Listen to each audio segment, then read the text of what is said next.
Hey guys, my name is Lance Tobin and I'm one of the bookers at Crossroads, and I handle all the bookings at the Paradise, and I also book shows at our new room, Big Night Live.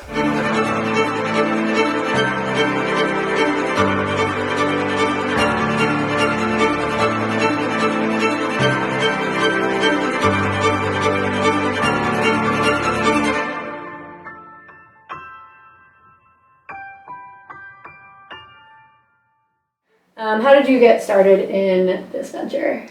So I moved to Boston in 2010 and began booking my own shows shortly thereafter. I was a promoter. I did shows with my own money at the Middle East, and went to work in Worcester for a bit, but did shows pretty much at any of the clubs in Boston that would let me do them.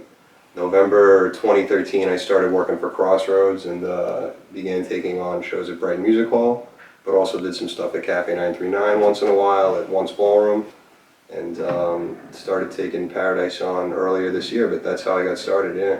Do you remember what the first show you booked was? The first show I booked, I remember the first show that I booked at the Middle East. I think probably the first show that I ever booked was the band that I managed in college called Juice. Different Juice than the one now that's from Boston College, who are great guys doing a great job. There was a lot of iterations of the band Juice. Yeah. So that was probably my first show, but yeah, I think it was definitely a memorable one. That's awesome. Yeah.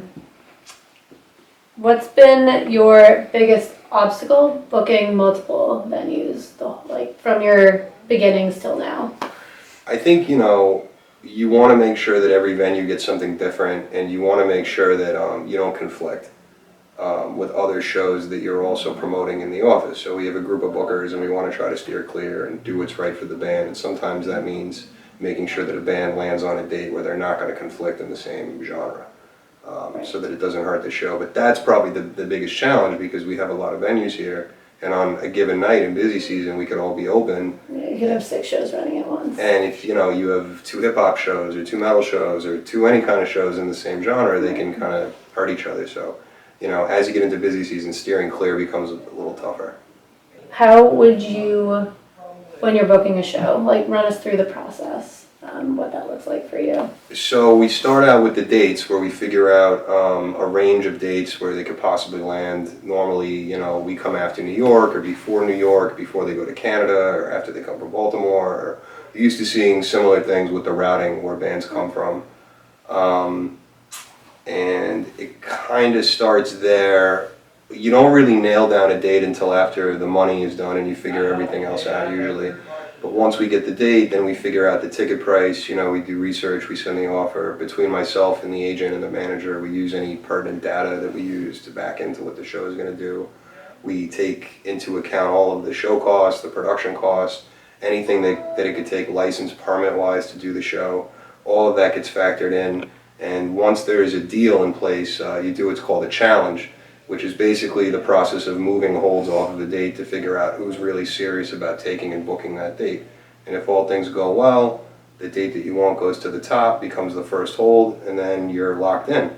And then usually we roll out the show, which means put it up and put it on sale and roll out marketing with the tour. Usually that happens a few weeks after we're done booking the show, and then the fun starts, yeah. So back to where you said ticket price. One thing that Boston's known for is college kids. Now, how does that play into everything you do? Is it advantages, disadvantages?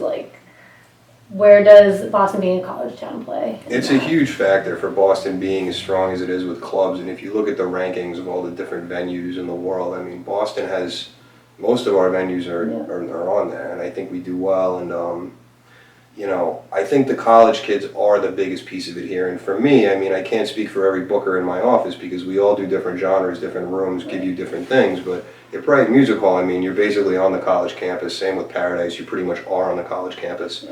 So they are a big part of what I do. We do a lot of different genres, we do adult contemporary, we do different things. But for me, I think the college kids are definitely a big part of it. We want to try to keep shows as affordable as we can. The ticket price, I think, is the most important part of the show, is making sure that it's an affordable show, but also that it's priced where the act can still make what they need to make. Yeah, so if it's going to be overpriced, you're going to miss that college market. Absolutely, and if it's underpriced, then the act can't pay for their own cost to go on tour, and then you might not see them again. So people don't really understand how the money is important, but the ticket price is kind It's of like the last piece of the puzzle, per se. It needs to fit perfectly. But that's what we do, really. That's the biggest part of what we do, is figuring out what to charge. Right. Which people don't understand really is the metric for, proceeding with the money for the show, yeah. What's the favorite show you've booked, like, of all time? It's tough because, I mean, there's different reasons that you like a show. Sturgill Simpson at Brighton Music Hall is probably one of the most important shows that I booked. I love what it was about, where he came through and no one knew who he was. And, the booking agent is just an incredible guy with an incredible ear. And he's consistently sent us acts like Sturgill. And but getting to do Sturgill, I think it was a $12 ticket, and he showed up on his first album and hadn't really toured a lot, and it was just a really special night where I knew that something good was happening at the venue, and that was definitely one of the more memorable shows. So maybe not my favorite show of all time, but I think Sturgill Simpson, the first play at Brighton Music Hall, anyone who was there, I think, will remember that show for the rest of their life. It was just one of those shows. That's awesome. How do you and your team measure a successful show? Different metrics. I mean, we're obviously interested in things with ancillary revenue, like we want to see, how ticketing does and how full the room got. But really the fan experience, and I think knowing that the act had a good show, and when the act is loading out and tells us, like, this was one of our best nights on the tour, this was a great night, we can't wait to see you again, we were worried, now we're not worried, or, just basically... We're excited to come back. Yeah, hearing that an act had a good night at the club, and a lot of acts are nervous on their first or second run, and curbing that, that fear and letting them know that they could be confident coming back to do business with us in any of our rooms.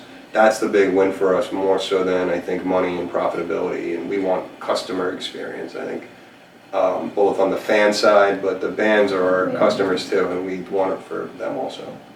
That's a really good point, actually, having customers on both sides, not only the people buying tickets, but you're also helping with the bands, and you have customers basically on both sides, so how do you find that middle ground of, like, making sure both are happy? Yeah, I mean, it's really difficult. I think you just have to generally try to be good in every facet, not to be, too general, but they call it in business internal and external customers, and your internal customers are just as important as your external customers. You're selling tickets to fans, but, the people that work with us, the managers, the agents, even the employees that work at the venue. I think you're worried about everyone feeling good about what they're doing, but it's a people business, and when you have the right people working at the venues, I think everything goes really, really well. And the people that we have a lot of hands-on knowledge, where they've been doing this for years, and it's a good environment to grow for someone who's young, who's looking to get into production or ticketing or any facet of the business. I'm really confident in our team. All right, now I'm going to switch gears a little bit to talk specifically about Boston. So what do you think Boston has an advantage? Like, what advantages do you see Boston having over other, like, cities this size or bigger? I mean, I guess we talked about the college kids, Yeah.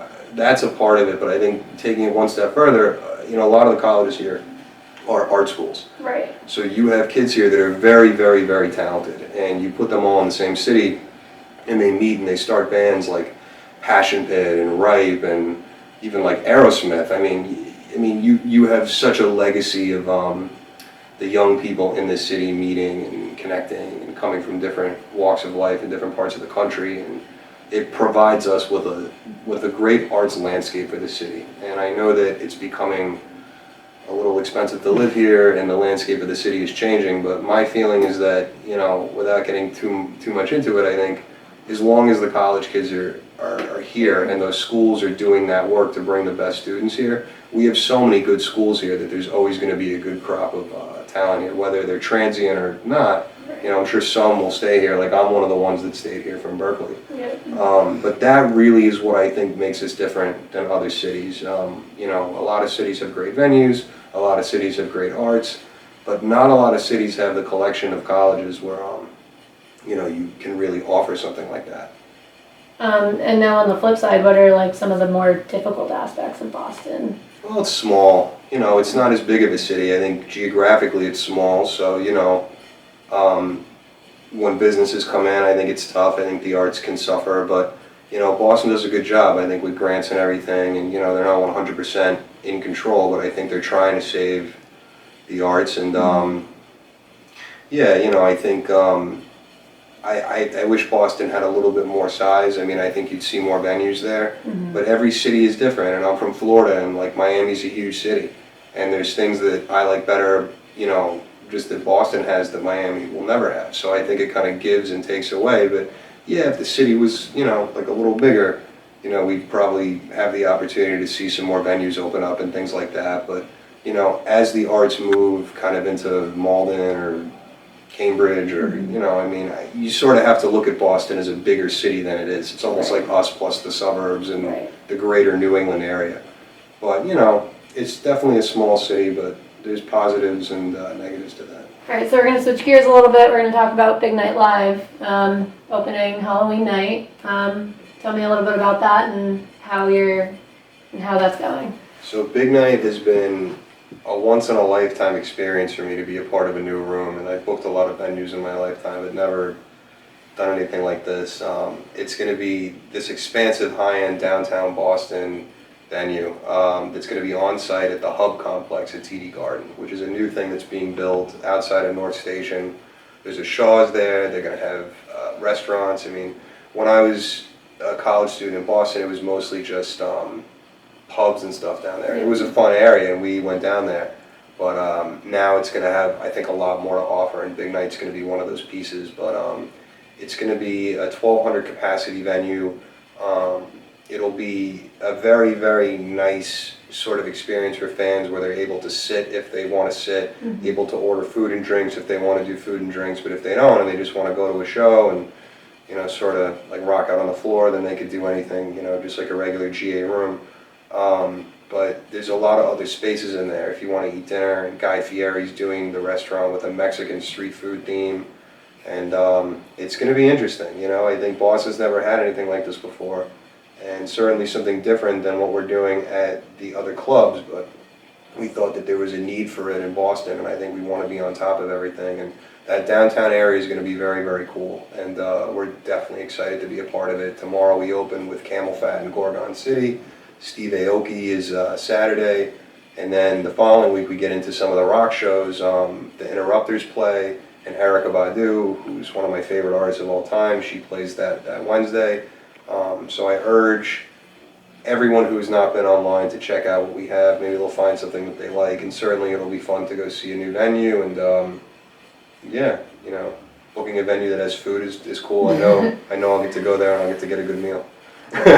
So what advice would you give to someone looking to be in your role as a talent buyer someday? I think start with one show that you really believe in and look at the short game, not the long game. And the short game is you find a venue that you like to work with, you like the production team, and it's a show that you have a lot of confidence with, because that's the fundamental skill of talent buying is, you think you know something, you think you have enough research or have the, knowledge or like experience to do a show that you know about.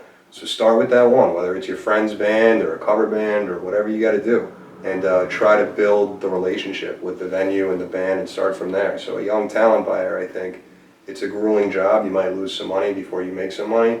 So I would say that the money that you're spending, it shouldn't affect your life to the point where, you're not able to pay your rent. And I think getting in those kinds of situations, you really have to be confident. And certain bookers do that when they're young, and I did that when I was young, but you really have to know what you're doing, I think, in that sense. And like I said, having that confidence in the show helps get you there. But start with one show before you take on 2 or 3 or 4 and really put everything you have into it. And I think, let yourself learn and make those errors and put yourself in good places where you can learn. And then where do you see yourself down the line, say 5 years, 10 years? What do you want to be doing? I mean, I'd like to continue to grow. It was fun to book Brighton, and it was one of the best times of my life. I think I'm learning a lot booking Paradise and Big Night. But we certainly have bigger venues here, and as I grow, it would be fun to get to move up, and I'm not focused on that right now, but, we have a lot of great venues, and certainly there's lots of other great venues coming, and who's to say what could happen in Boston where there's other venues, so just keeping my nose to the grindstone, but definitely want to continue to grow, and the bands that you book at Brighton, now they're at Paradise, and those bands, you want to continue to follow them, and sort of watch them get bigger and get to be a part of those shows. Well, thank you so much for talking with us. Totally. Really appreciate it. Absolutely, thank you. I'm Lance Tobin, and I'm a talent buyer at Crossroads Presents. Thanks for watching Beantown Backstage.